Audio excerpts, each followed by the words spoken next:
side, Sakshi, lots of surprises there also coming up, apart from just the repo rate.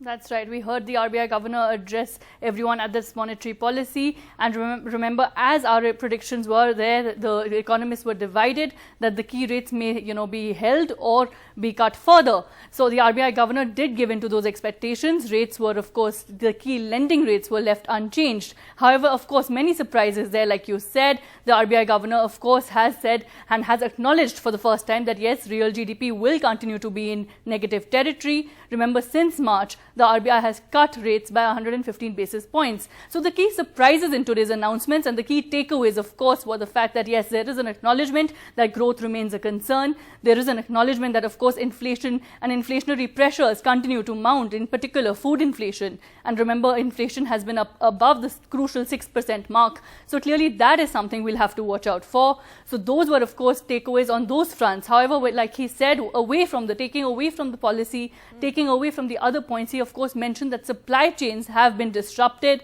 due to the COVID-19 pandemic. That, of course, will remain a concern. He said exports continue to contract. That, of course, will also be a concern and an area that the RBI will try and tackle and battle as we continue to look at how to revive the economy. He, of course, mentioned measures for the MSME sector, acknowledged the fact that they needed further intervention. He also said that, yes, of course, further measures are needed for the housing sector as well.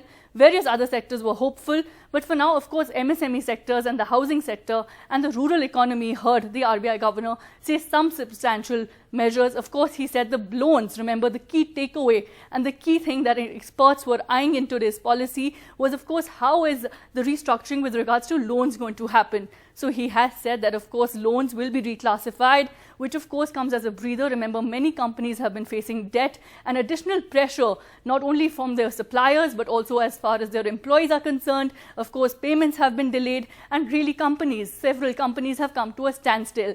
So this, of course, comes as a breather. Of course, he said details will need to be looked at. So, of course, we need to see the fine print of these announcements. But the fact that there is an acknowledgement, of course, the RBI lastly saying the accommodative stance will be maintained, which means, of course, they will be flexible as to what really is needed for the future course of action. So reassuring words there. The market's giving it a thumbs up. Both the Nifty and the Sensex up by over 1% at the moment.